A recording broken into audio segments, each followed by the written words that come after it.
Selamat pagi guys, selamat pagi Sobat Taman Sakti Resort dimanapun Anda berada.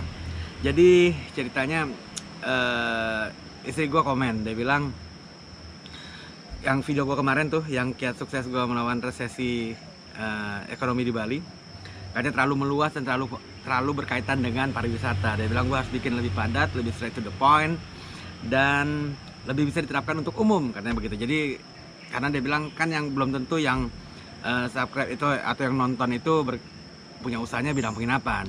Oleh karena itu maka video ini gue buat lagi yang lebih padat, lebih singkat, dan lebih umum, yaitu sukses melawan resesi ekonomi. Oke, jangan kemana-mana, bumper dulu.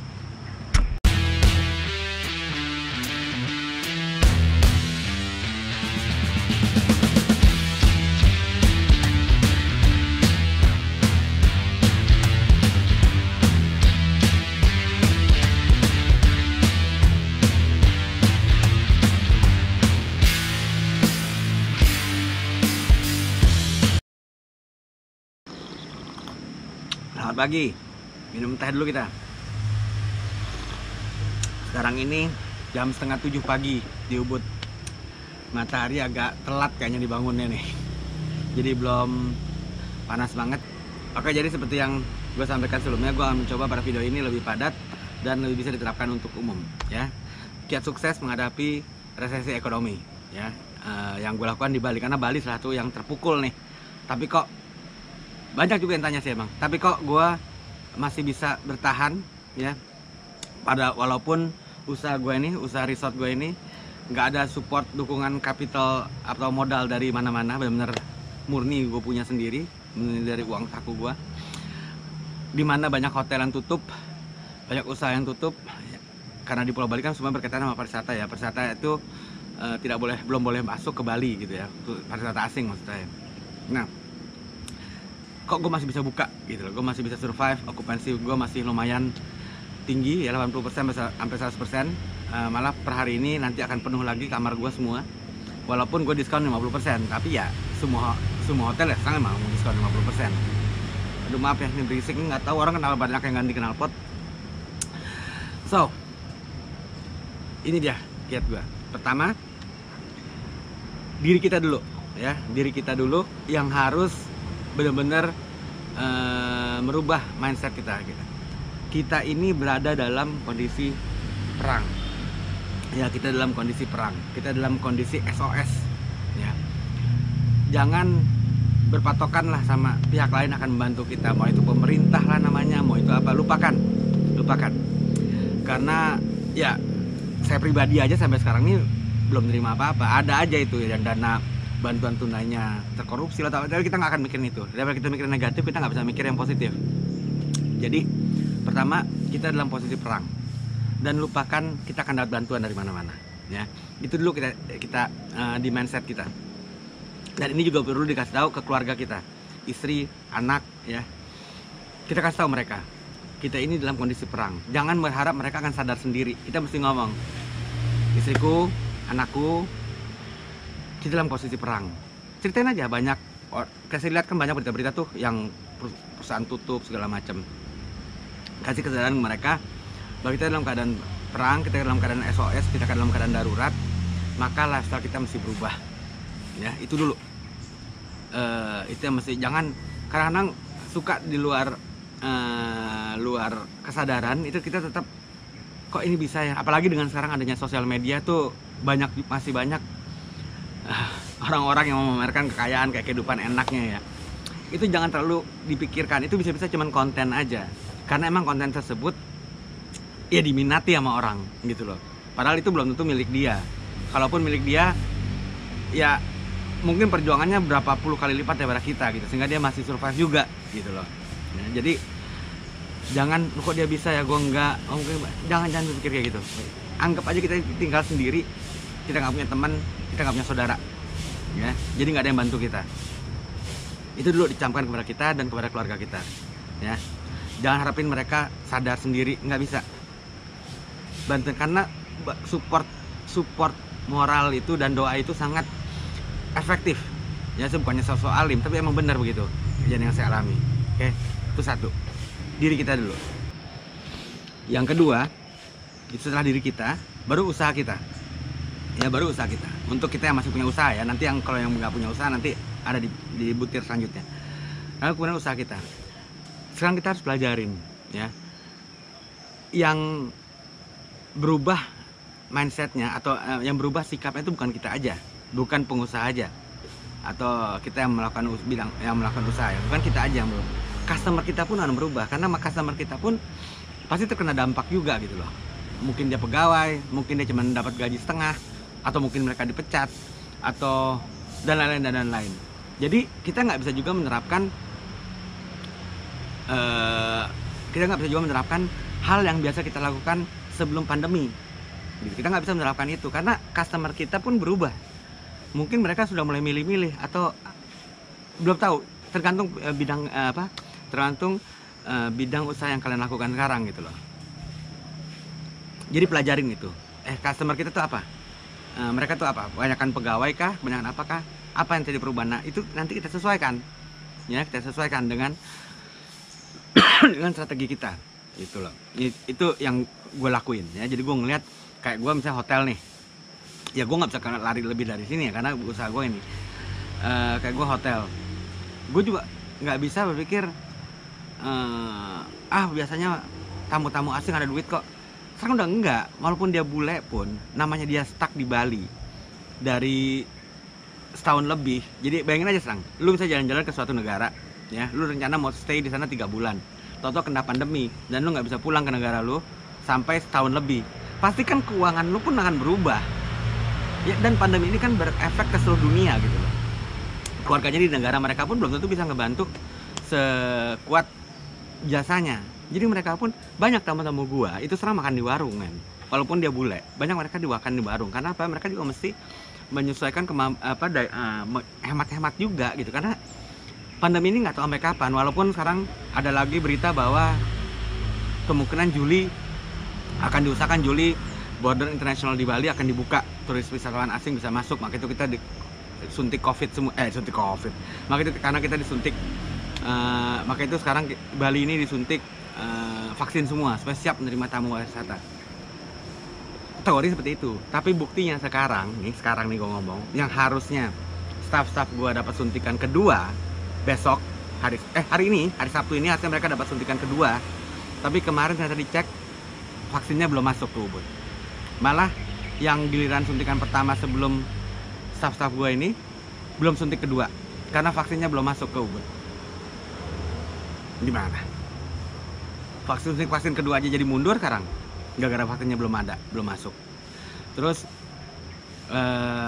gue dengar sekarang di daerah-daerah lain kayak di Jakarta zona merahnya jadi bertambah gitu. Selalu ada faktor X, kita nggak tahu. Walaupun kita rencanakan Juli akan dibuka, ya mudah-mudahan bisa ditanggulangi cepat dan Juli tetap dibuka ya, bukannya saya menghadap ini. Tapi berdasarkan dulu pernah rencana September mau buka tapi gagal, gue belajar di situ. Gue nggak akan ngarep lebih lagi sekarang. Gue akan anggap itu pokoknya sebelum gue lihat benar-benar dibuka, sebelum gue lihat benar-benar tuh pesawat internasional datang landing di Denpasar, gue anggap itu ya oke, it's only gosip aja lah, anggap anggap aja itu sebuah harap itu sebagai ya untuk nyenengin kita aja, tapi belum tentu terjadi gitu. Fokus tetap, anggap aja pandemi ini nggak akan selesai urusannya. Jadi kita benar-benar fokus, nggak usah berpikir bulan depan, bulan Juni juga udah mulai bagus kok, nggak usah berpikir gitu ya. Kita ini dalam darurat ya, jadi dan customer kita pun dalam kondisi miskin, jadi sesuaikan semuanya. Bikin daftar minimum kita untuk hidup tuh perlu duit berapa ya, terus sesuaikan itu strategi pemasaran kita, jual barang kita berapa atau jual jasa kita berapa, dan kemampuan beli customer kita atau klien kita tuh berapa. Sesuaikan semuanya. Kalau bisa dapat lebih ya alhamdulillah, tapi seenggaknya gitu. Jangan ngarep dulu gue begini laku, nggak ada dulu lagi, dulu tuh udah dilupain. Apalagi teori-teori ekonomi kita lupain semua, nggak ada yang belajar masa pandemi di situ ya, lupain. Yang lu belajar kuliah tuh lupain semua. Ini darurat. Satu buku manajemen gue nggak ada yang tentang pandemi ya.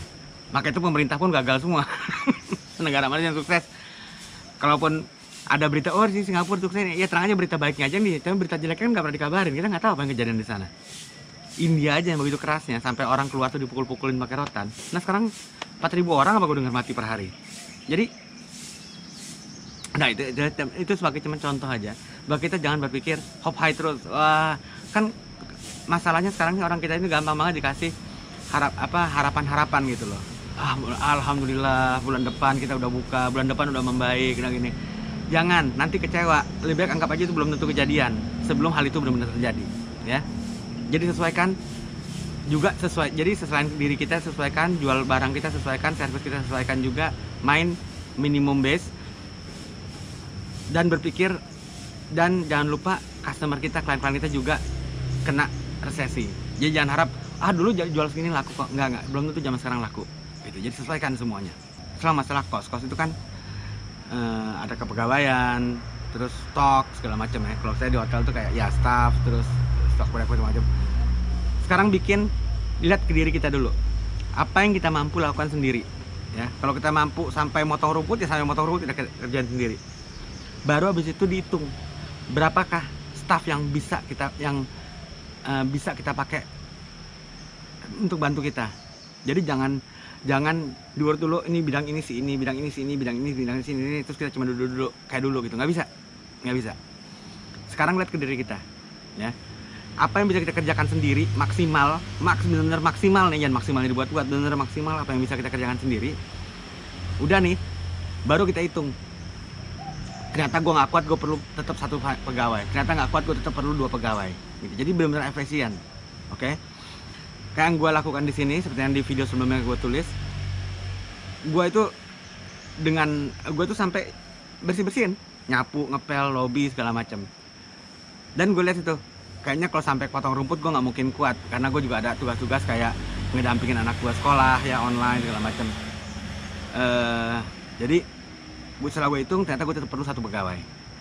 Baik dari tadi 9 yang ada bidang ini, bidang housekeeping, bidang kitchen, bidang apa lagi, security apa, sekarang gue cut semua gitu loh. Untuk security gue sekarang gerbang gue perkuat, CCTV gue perkuat, nggak ada security lagi.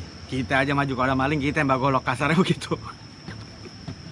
Ya, jadi sekarang dibalik, lihat dari kita apa yang maksimal kita bisa perbuat, ya. Apa yang kayak kitchen sekarang istri gue minta tolong, dia yang masak omelet tuh kalau ada orderan breakfast atau scramble atau whatever. Jadi kita lihat kemampuan kita sendiri bekerja, baru di situ dihitung berapa pegawai yang kita. Jadi dirubah dari atas ke bawah kita ngeliatnya. Ya jadi mungkin yang punya toko coba hitung. Kalau emang nggak perlu punya pegawai, ya kita sendiri gitu loh. Kita sendiri dan istri kita ganti-gantian jaga toko. Nggak usah harus ada pegawai, harus ada begini. Ntar yang ngepel siapa, yang ngelap etalase siapa. Ya kita lah kerjain, gitu ya. Jadi lihat dari atas. Dan hal-hal yang lainnya ya seperti saya ceritakan di video sebelumnya. Kalau saya kan sekarang breakfast nggak saya masukin, housekeeping bersihin kamar cuma sekali seminggu untuk motong-motong kos. Ya terapkan juga di usaha teman-teman semua. Hal-hal apa yang bisa di-cut gitu loh, yang kira-kira bisa menurunkan daya jual dan bukan daya jual nih, yang kira-kira bisa menurunkan harga sehingga bisa lebih kompetitif karena customer kita juga daya belinya menurun gitu ya. Jadi cut yang nggak begitu perlu di-cut aja ya. Kalau misalnya di hotel kayak saya yang tadinya kamar dibersihin tiap hari, sekarang kamar cuma dibersihin 1 kali seminggu, tapi saya kompensasikan dengan saya taruh sapu semua di semua kamar, dan saya terangkan di awal. Sekarang kita seperti ini ya, kos-kosan kalau misalnya tamu Indonesia atau kota bule. So now we just like rent apartment in your country, kan di negara mereka juga kita sewa apartemen seminggu atau sebulan juga kita ngerjain sendiri, bukan mereka yang bersihin kamar ya gitu. Jadi kata-kata hotel tuh saya rubah, malah sampai di Airbnb yang tadi Taman Sakti Hotel saya rubah jadi Taman Sakti Apartment, supaya mereka dari awal tuh gambarnya udah jelas gitu. Oh ini apartemen, oh jangan-jangan kita mesti bersihin sendiri gitu. Jadi kita rubah, dengan itu kos-kos bisa turun semua. Jadi karena staff saya cuma 1 sekarang, nggak mungkin saya dan saya bersihin semua kamar ini sendirian. Jadi saya rubah. Hasilnya yaitu okupansi saya tetap penuh, dan karena kos saya tekan, walaupun harga saya turunin, margin saya tuh bergeraknya tetap nggak begitu ya, walaupun menurun tapi nggak parah gitu loh margin keuntungan. Jadi itu ya, cut yang nggak perlu, ya, service yang pelayanan atau produk Anda yang itu dikat-katin. Selain operasional kita, juga barang kita ya, jasa kita. Dan butir selanjutnya adalah, saya udah lupa nomor keberapa,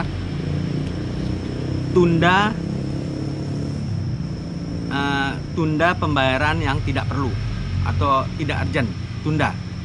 Contohnya, misalnya ada yang masih leasing, ya. Kalau misalnya keberadaan kendaraan tersebut belum nggak begitu penting, balikin ke leasing. Jangan sampai ditarik, karena kalau ditarik bisa jadi blacklist. Tapi kalau misalnya dibalikin, itu nggak apa-apa. Kayak saya nih, saya kan ada berapa motor, mobil ya. Nah, semenjak saya pindah ke Ubud, sudah selama saya tinggal di Ubud ini, dengan sekolah masih online, segala macam, dan Ubud kota kecil, mobil praktis saya nggak saya pakai. Sementara cicilan mobil saya itu 4,5 juta per bulan. Akhirnya saya balikin. Saya bilang sama leasing ini, saya balikin karena gue kena dampak COVID gitu loh. Daripada kita bermasalah berantem dulu tiap bulan antara saya dan kolektor, ini gue balikin. Dan mereka lebih suka itu. Akhirnya malah gue bikin janjian, ya aduh Pak, sayang sekali ya, saya doakan supaya Bapak tetap pulih kembali dan bisa beli mobil lagi dengan kita. Kita bikin janjian bahwa terkena dampak gitu kan. Jadi kita nggak di blacklist kan oleh mereka gitu loh. Ya lebih kayak balikin kan, ya berasa saya nggak bisa bayar. Padahal waktu itu mobil saya cicilan tinggal setahun loh. Orang yang bilang nggak tanggung loh. Ya daripada gue mati, ya kan lo nyampe setahun kita bertahan, ya kan? Kalau nggak bangkrut, saya lebih gengsi kalau saya bangkrut, gitu loh. Daripada, karena gini, mobil bisa dibeli kapan aja. Kita udah normal kita bisa beli mobil lagi, mungkin yang lebih bagus malahan. Tapi usaha yang established, yang sudah punya pelanggan, kalau sampai bangkrut, susah diriinnya lagi. Percaya sama saya. Kita mesti mulai dari nol lagi, introducing market segala macam, susah.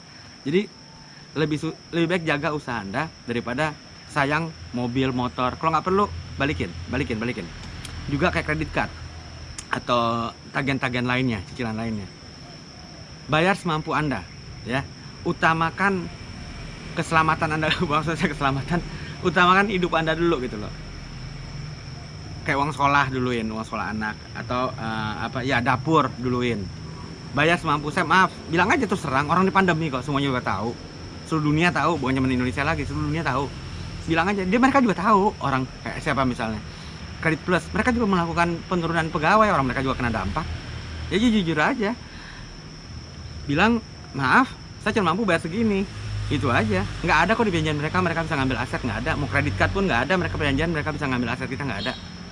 Gitu. Paling mereka ngancamnya di blacklist, blacklist BI atau kenapa? Ya udah mau gimana lagi gitu kan? Orang BI aja sebenarnya pasti juga baru utang ke internasional juga pasti kena dampak. Udah deh, saya suka waktu saya kasih tahu, karena waktu itu ada kolektor salah satu leasing motor, staff saya datang ke sini, saya kasih tahu. Dan saya tahu juga, saya maklum mereka itu kan kolektor itu kan cuma menjalankan tugas kan. Apalagi sekarang kan banyaknya yang lewat telepon kan. Karena kolektor lapangan mereka udah dipecat-pecatin semua. Mereka juga kena dampak. Mereka coba saya kasih tahu. Ini kemampuan kita. Terus mau gimana? Terserah aja. Ya kan? Terserah. Paling dia bilang ngancam mentar di blacklist, kena BI checking segala macam. Ya udah biarin aja. Paling 5 tahun asal udah bener lagi. Asal kita terbayar. Ya. Kita di sini harus camkan kita minta penundaan, bukan kita nggak mau bayar. Kalau udah aman kita kan bayar. Seperti ini juga saya bilang waktu itu ke kredit card saya ada yang belum ini, saya bilang gue mampu cuma bayar sekian ratus ribu. Kalau ngarepin bayar gue bayar 1 juta kak, jadi waktu itu minimum payment gue 1 juta. Gue bilang gue nggak mampu, gue cuma bayar 300 ribu. Tapi berarti kartunya mesti saya stop. Ya udah nggak apa-apa, di stop aja. Saya mampu cuma 300 ribu. Yang penting kita terbayar gitu loh. Mereka nggak bisa lebih dari saya bayar, tapi kemampuan saya begini. Masa kita bayar habis kita mati kan nggak mungkin. Mau dibawa ke pengadilan mana juga, ya terserah aja pemerintah mau siapa yang mau protes. Emang pada ngebantu kan enggak, ya gitu. Jadi tunda pembayaran yang nggak perlu, nggak usah takut di move, nggak usah takut digertak. Ini kemampuan kita. Mau gimana? Mereka itu nggak punya hak ngambil aset, ya. Jadi tunda, jangan khawatir. Nah, yang terakhir, jangan sungkan melakukan apa aja. Dan ini juga untuk yang mereka yang nggak punya usaha ya, mungkin kena PHK dan segala macam. Jangan males, usahakan semuanya. Sekarang ini banyak sekali usaha yang tanpa modal. Nggak usah bicara ntar laku nggak ya, tapi ntar kalau nggak laku, takut amat sih nggak laku. Emang keluar modal. Kalau keluar modal baru takut nggak laku. Tapi selama nggak keluar modal, ngapain takut nggak laku? Kerjain aja. Ini saya aja sekarang nih, dari tadi malam, 2 hari belakangan ini, saya lagi sibuk tuh, saya mau bikin usaha dropshipper. Saya loh yang punya hotel yang okupansi tetap 80-100%. Saya mau bikin dropshipper. Ya, usaha dropshipper. Kenapa? Ya karena gratis. Kok pakai tanya kenapa? Karena gratis. Dropshipper itu kan nggak perlu modal, kita nggak perlu nyetok barang. Kita cuman ngejualin barang orang. Terus, tapi kalau nggak laku Pak, ya kalau nggak laku ya udah nggak laku. Kenapa orang gua nggak bayar? Tapi kan kalau nggak laku itu kan. Nah kalau laku gimana? Berarti kita nggak mau dapat rezeki dong. Kita juga minta berdoa ke Tuhan kita masing-masing. Ya terserah lah. Ada yang bilang Tuhan kita sama, ada yang bilang Tuhan kita beda. Ya terserah lah. Maksudnya kita berdoa dalam kepercayaan kita masing-masing. Ya Tuhan, tolong berikan saya rezeki. Ya Tuhan kita semua itu di atas bilang gini, lu minta rezeki, ya. Tapi lu nggak ada wadahnya. Terus gue masih rezeki lewat mana? Metik di pohon kan nggak mungkin, dia bilang. Masuk akal nggak?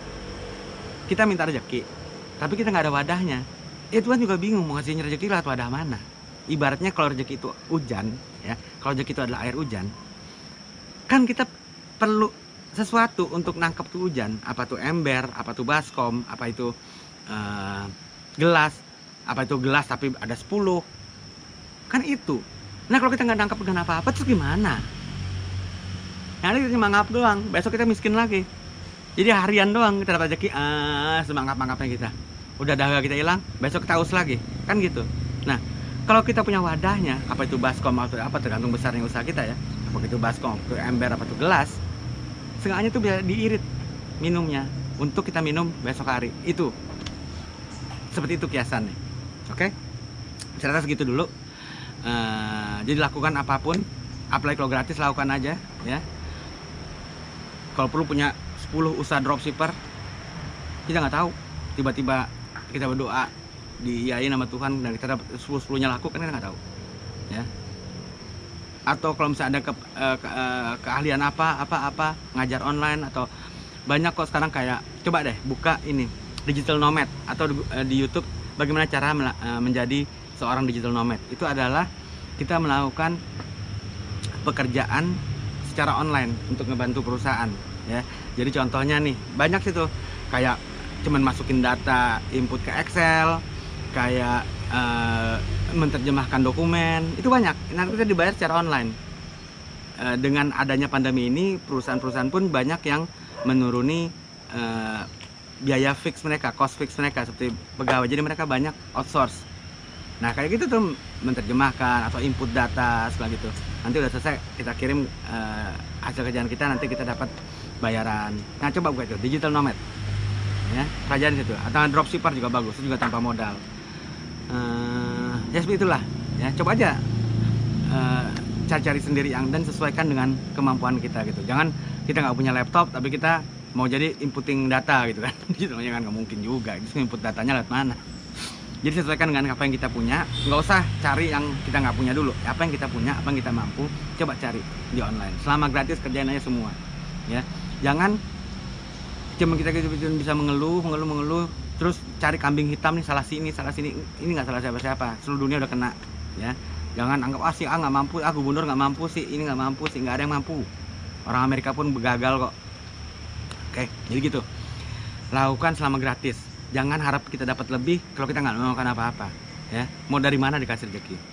Oke, so semangat terus, sukses terus. Kalau misalnya masih tetap nggak jelas, tolong komen ya, atau ada hal lain silahkan komen, akan usaha untuk buat videonya. Semoga video gue ini nggak diprotes lagi sama bini gue dibilang kurang jelas, kurang padat. Oke, sukses terus. Selamat pagi di Taman Sakti Resort Ubud, Bali. Stay safe baby.